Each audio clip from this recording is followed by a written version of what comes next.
Hello friends, welcome back to my channel Annu tutorials. तो friends, आज के वीडियो में आप लोग सीखेंगे हैवी साइज कुर्ते की कटिंग करना। तो फ्रेंड्स देखिए, जैसे आप कुर्ते की कटिंग करते हैं तो कुर्ते का साइज छोटा होता है तो आप उसकी कटिंग आसानी से कर लेते हैं, लेकिन जैसे ही कुर्ते का साइज बढ़ता जाता है तो आप थोड़े कंफ्यूज हो जाते हैं कि हम इसकी कटिंग कैसे करेंगे, कहीं सिलने के बाद ढीला या फिर बहुत ज्यादा टाइट तो नहीं हो जाएगा। तो फ्रेंड्स, आज मैं आपके लिए स्टेप बाय स्टेप समझाऊंगी और आपके लिए ये भी समझाऊंगी कि कितना मार्जिन आपको एक्स्ट्रा रखना है और कितना नहीं रखना है। तो फ्रेंड्स, आइए वीडियो को शुरू करते हैं और सीखते हैं। तो देखो, सबसे पहले आपको कपड़े को इस तरीके से खोलना है। कपड़े को मैंने यहाँ पे उल्टा रखा है। देखो, ये कपड़े की सीधी साइड है और ये कपड़े की उल्टी साइड है। तो देखो, जैसे हम इस पे चौक से मार्क करेंगे तो हम उल्टे कपड़े पर करेंगे, सीधे कपड़े पर आपको कभी भी चौक से निशान नहीं लगाना है। तो देखो, इस तरीके से आपको कपड़े को बराबर करके रखना है और ये कुर्ता बनाएंगे हम 40 साइज का। नीचे की साइड से दोनों पार्टों को आपको बराबर करना है और कपड़ा मैंने यहाँ पे डबल फोल्ड में लिया है। देखो, एक ये है और एक ये है, यानी कि मैंने कपड़े को डबल कर लिया है और फिर हम कपड़े को इस तरीके से 4 फोल्ड करेंगे। तो देखिए, हम इसके बैक और फ्रंट दोनों पार्ट एक साथ निकालकर कंप्लीट करेंगे। अलग अलग निकालकर हम समय को खराब नहीं करेंगे। तो देखो, दोनों पार्ट एक साथ आसानी से निकल जाते हैं। तो फ्रेंड्स, आप कढ़ाई वाला कोई भी सूट बना रहे हैं तो उसका बैक और फ्रंट दोनों पार्ट अलग अलग काटने पड़ते हैं, लेकिन आपके पास इस तरीके से सिंपल कपड़ा है तो आप अपने बैक और फ्रंट दोनों पार्ट एक साथ निकालकर कंप्लीट कर सकते हैं। तो देखो, यहाँ पे मैं कपड़े को 4 फोल्ड कर रही हूँ। तो 4 फोल्ड आपको कपड़े को किस हिसाब से करना है वो मैं आपके लिए अभी समझाती हूँ। तो देखो, इस तरीके से आपको कपड़े को 4 फोल्ड करके फिर आपको कपड़े को यहाँ पे चेक करना है। फ्रेंड्स, आप जितने भी साइज का कुर्ता बनाकर कंप्लीट कर रहे हैं उससे आपको 2.5 या फिर 3 इंच एक्स्ट्रा रखना है और उस हिसाब से आपको कपड़े को यहाँ पे फोल्ड करना है। तो फ्रेंड्स देखिए, मैं 40 साइज का कुर्ता बनाकर कंप्लीट करूंगी तो यहाँ पर देखो, मैंने 3 इंच कपड़े को एक्स्ट्रा रखा है। तो 3 इंच कपड़ा हमारा मार्जिन में काम आएगा, यानी कि साइड फिटिंग की तरफ हम इसमें मार्जिन रखेंगे और नीचे जो हम इसके चौक फोल्ड करते हैं उनके लिए भी हमें मार्जिन मिल जाएगा। तो देखो, सबसे पहले हम यहाँ पे सभी जगह से कपड़े को चेक कर लेते हैं कि सभी जगह से ये 13 इंच है या नहीं है। इस तरीके से मैंने कपड़े को चेक कर लिया है और फिर आपको इसकी लेंथ का निशान लगाना है। तो देखो, ये कुर्ता हम 38 इंच में बनाकर कंप्लीट करेंगे तो आपको यहाँ पे इस तरीके से निशान लगाना है और नीचे ये धागे वगैरह निकले हुए हैं, पहले आपको इन्हें यहाँ पे फिनिशिंग के साथ कट कर देना है। तो देखो, इस तरीके से पहले आपको नीचे से बराबर कट करना है, फिर आपको लेंथ का निशान लगाकर यहाँ पर एक सीधी लाइन खींचनी है इस तरीके से। तो ये इसकी लेंथ हो गई। तो देखो, इस तरीके से मैंने यहाँ पे इसकी लेंथ का निशान लगा दिया है। और एक और समझने वाली बात है, देखो, अगर आप कुर्ते को सिलाई वाला बनाते हैं, यानी कि उसका जो नीचे का घेरा है और साइड से है, तो आप सिलाई वाला बनाते हैं तो आपको यहाँ पे आधा इंच या फिर 1 इंच एक्स्ट्रा रखना है। और आप तुरपाई वाला बनाते हैं तो आपको यहाँ पे कम से कम 1.5 या फिर 2 इंच के बीच में एक्स्ट्रा रखना है। और देखो, फिर आपको यहाँ पे निशान लगाना है इसके गले का। तो देखो, गले की चौड़ाई में इसकी रखूंगी यहाँ पर 3.5 इंच। तो देखो, इसका जो बैक नेक है वो मैं छोटा बनाऊंगी, यानी कि वो बनाऊंगी मैं बोट नेक शेप में, और जो फ्रंट गला है वो थोड़ा मैं डीप रखूंगी। तो देखो, पहले हम यहाँ पे फ्रंट गले का निशान लगा लेते हैं। तो फ्रंट गला रखूंगी मैं इसका 7 इंच में कंप्लीट। और इस तरीके से यहाँ पे आपको निशान लगाना है। शेप आप गले की कोई भी दे सकते हैं। देखो, आप गोल गला भी बना सकते हैं, आप पान गला भी बना सकते हैं, यानी कि आपको जिस तरीके का गला पसंद है आप उस तरीके का गला यहाँ पे बना सकते हैं। तो देखो, इस तरीके से आप यहाँ पे गले का निशान लगा दें और फिर आपको यहाँ पे निशान लगाना है इसके शोल्डर का। तो देखो, इसका शोल्डर रखूंगी मैं कंप्लीट 17 इंच। तो आपको यहाँ पे निशान लगाना है 18 इंच का, यानी कि दोनों साइड का आपको मार्जिन भी छोड़ना है। और इसके आर्म होल का निशान मैं यहाँ पे लगा रही हूँ 7 इंच का। ऐसे देखो, बोट नेक में आप गला बना रहे हैं तो आपको आर्म होल की लेंथ को थोड़ा बढ़ा के रखना है, आधा इंच बढ़ा के रखना है। और जैसे आप यहाँ पे गला बना रहे डीप, फ्रंट और बैक दोनों गले आप डीप बना रहे हैं, तो आपको यहाँ पे जो आर्म होल की लंबाई है वो आपको इतनी ही रखनी है। जैसे आप 40 साइज में 6 या फिर 6.25 इंच आर्म होल की लेंथ रख सकते हैं। बट देखो ये बोट नेक में है तो आपको यहाँ पे आर्म होल की लेंथ को रखना है 7 इंच। तो इस तरीके से यहाँ पे 7 इंच पर एक लाइन खींचनी है इस तरीके से।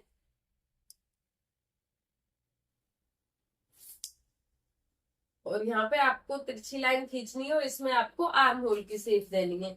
और देखो फिर आप यहाँ पे लगाएंगे इसके सीना का। तो देखो इसका सीना है वो है 40 इंच। तो यहाँ पे आपको उसका चौथाई भाग निकालना है और बिल्कुल यहाँ पे आपको निशान नहीं लगाना है, थोड़ा आप 1 या फिर 1.5 इंच नीचे की तरफ आएंगे और चौथाई भाग निकाल के आपको इसके चेस्ट का निशान लगाना है। तो देखो मैंने यहाँ पे लगा दिया 10 इंच का। और फिर आप इस तरीके से टेप को रखेंगे और आप यहाँ पे निशान लगाएंगे 14 इंच का। तो देखो आप यहाँ पे निशान 13 इंच का भी लगा सकते हैं, 14 का भी लगा सकते हैं, यानी कि ये लेंथ के ऊपर डिपेंड करता है कि आपका कुर्ता है वो कितनी लेंथ का है और जो आप कस्टमर की ड्रेस बना रहे हैं उस कस्टमर की लेंथ है वो कितनी है उसके ऊपर डिपेंड करता है। तो देखो ये निशान है, ये 12 पे भी लगता है, 13 पे भी, 14 पे भी, ये आप अपने अकॉर्डिंग लगा सकते हैं। तो देखो यहाँ पे मैंने ये निशान लगाया 14 इंच का। और फिर आपको इसके सेंटर का निशान लगाना है 7 इंच का। तो देखो यहाँ पे आप लगाएंगे पेटी का निशान। तो देखो इसकी पेटी है 36 इंच। तो 36 का चौथाई भाग निकालेंगे तो 9 इंच आएगा। तो मैंने यहाँ पे 9 इंच का निशान लगा दिया है।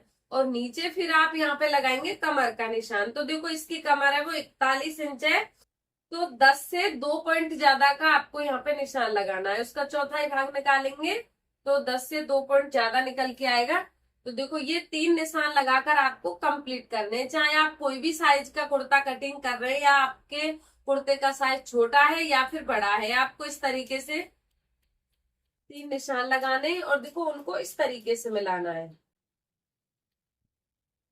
तो देखो इस तरीके से तीनों निशानों को मिलाकर आपको कंप्लीट करना है। देखो फिर आप अपने टेप को लेंगे और सभी जगह से आप 2-2 इंच का नाप करेंगे इस तरीके से और इस निशान को भी आप इस तरीके से मिला देंगे। तो देखो ये तो इसकी फिटिंग का निशान हो गया है और ये इसमें मार्जिन का निशान हो गया है, यानी कि आपको कटिंग इस वाले निशान से नहीं करके इस वाले निशान से आपको इसकी कटिंग करनी है। तो फ्रेंड्स देखो ये आपकी समझ में आ गया होगा कि आपको फिटिंग का निशान कुर्ते में किस तरीके से लगाना है। और अगर आप इस तरीके से कुर्ते की फिटिंग का निशान लगाएंगे फिर आप इसकी सिलाई करेंगे तो आपका कुर्ता है वो बिल्कुल परफेक्ट बनेगा। और देखो फिर आप नीचे की साइड से यहाँ पे निशान लगाएंगे कि आप इसके जो पर्दे हैं कितने चौड़ा पहनेंगे, यानी कि ये कस्टमर से आपको पूछ लेना है। अगर आप नहीं पूछते तो फ्रेंड्स देखो ये आपको पहले ही कंफर्म करके रखना है कि ये वाले पर्दे हैं आप कितनी चौड़ाई में बनाकर कंप्लीट करेंगे, कितनी में नहीं करेंगे। तो देखो ये मैं यहाँ पे बना के करूंगी 23 इंच में। तो यहाँ पे मैंने 11.5 इंच का निशान लगा लिया है और इस निशान को आप इस तरीके से मिलाएंगे, इस तरीके से। और इसमें 1 या फिर 1.5 इंच का आपको मार्जिन रखना है। तो देखो दूसरा निशान आप इस तरीके से लगाएंगे। तो देखो आपको इसका निशान लगाना तो समझ में आ गया होगा कि आपको किस तरीके से पहले निशान लगाकर कंप्लीट करना है और ये निशान लगाने के बाद ही आपको इसकी कटिंग करनी है। तो देखो कटिंग करके मैं आपके लिए बता देती हूँ। तो पहले मैं यहाँ पे इसके शोल्डर की कटिंग कर रही हूँ। दोनों पार्टों को एक साथ कटिंग आपको इस तरीके से करना है और फिर आपको इसके आर्म होल की कटिंग करनी है। तो देखो आर्म होल की कटिंग आप इस तरीके से करेंगे। तो देखो अब मैं आपको यहाँ पे आर्म होल में थोड़ा समझा देती हूँ। देखो ये जो मैंने यहाँ पे निशान लगाया ये इसके फ्रंट आर्म होल का है। तो पहले हम कटिंग करेंगे बैक आर्म होल की, यानी कि दोनों पार्टों की हम एक साथ कटिंग कर रहे हैं, बैक और फ्रंट की।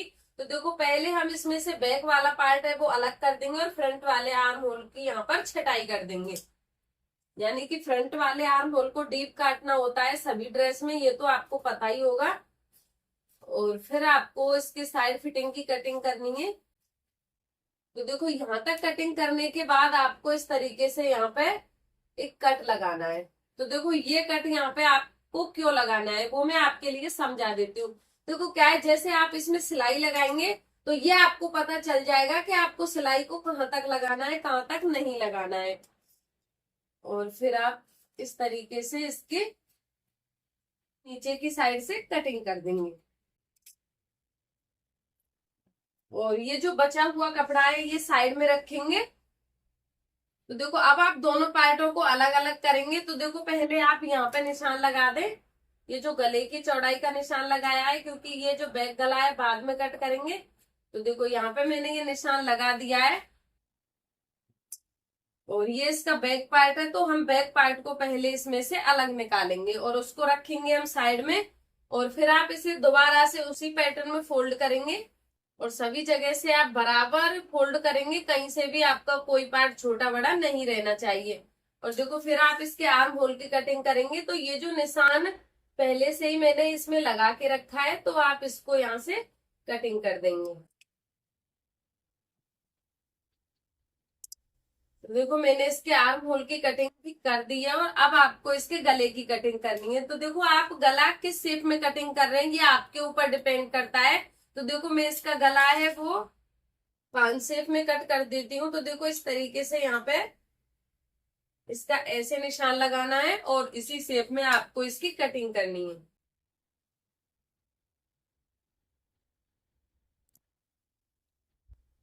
तो फ्रेंड्स ये देखिए ये इसका फ्रंट पार्ट कटिंग हो गया है और इसके आर्म होल की भी मैंने यहाँ पे डीप कटिंग कर दी है और इसके गले की भी कटिंग कर दी है। अब इसे खोल के मैं आपके लिए दिखा देती हूँ कि इसका फाइनल लुक है वो किस तरीके से आया है गले का।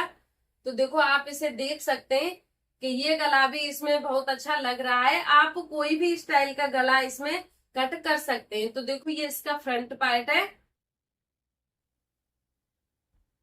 और ये इसका बैक पार्ट है। इसका बैक पार्ट भी कंप्लीट हो गया है और इसका फ्रंट पार्ट भी कंप्लीट हो गया है। तो फ्रेंड्स मैं इसकी आस्तीन की कटिंग आपके लिए नहीं बता रही हूँ, क्योंकि वीडियो बहुत ज्यादा लंबा हो जाएगा और आप लोग भी बोर हो जाएंगे। तो देखो आस्तीन की कटिंग आप अलग से देख सकते हैं। मेरे चैनल पर बहुत सारी आपको आस्तीन की कटिंग बिल्कुल डिटेल में मिल जाएंगी, तो आप वहां से देख सकते हैं। तो फ्रेंड्स अगर आपको मेरा वीडियो पसंद आया तो आप वीडियो को लाइक शेयर जरूर करें और आप हमारे चैनल पर नए हैं तो हमारे चैनल को सब्सक्राइब जरूर कर लें, जिससे आप लोगों के लिए इसी तरीके के नए नए वीडियो देखने के लिए मिल सके। Thank you.